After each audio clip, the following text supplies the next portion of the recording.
However, in 1983, the ALI was adjusted in order to remove personality disorders so that they could not be considered in an insanity plea.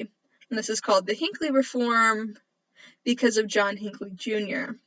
I'll give you some background on John Hinckley Jr. So he had an obsession with the film Taxi Driver. He really identified with its main character, and he had a very strong obsession with Jodie Foster, who is the leading woman in the film.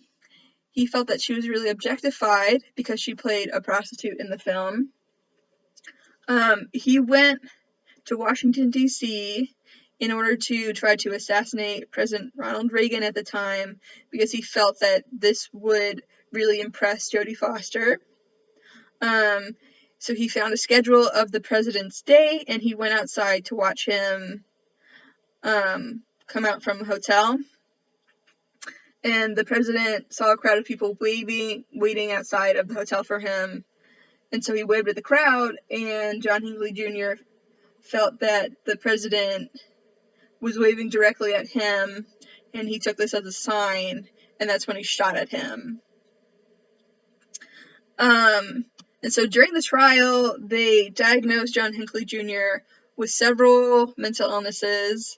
So you can see them listed. The main ones were schizophrenia and narcissistic personality disorder. And he gained his insanity plea because of the delusions that were associated with his schizophrenia.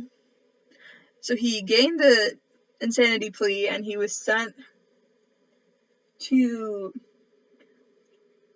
a mental hospital rather than to jail.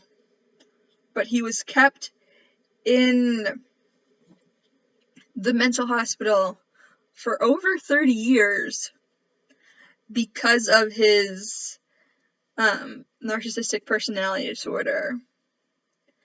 And they just kept claiming that it wasn't going away. However, because of John Hinckley Jr., many people felt that there was abuse within the insanity plea. And so there was a lot of arguments made so that less people could get an insanity plea. In fact, the American Psychiatric Association supported this because they said that the problem of the insanity test is that persons with personality disorders are just too difficult to tell whether they're actually insane or not. And the APA suggested that insanity should only be reserved for people with psychosis. Additionally, the APA suggested removing the volition arm of the ALI test.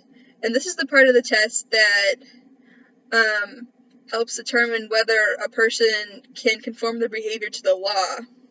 And they said that it should be removed because it's beyond the capabilities of psychiatrists to apply the standard meaningfully.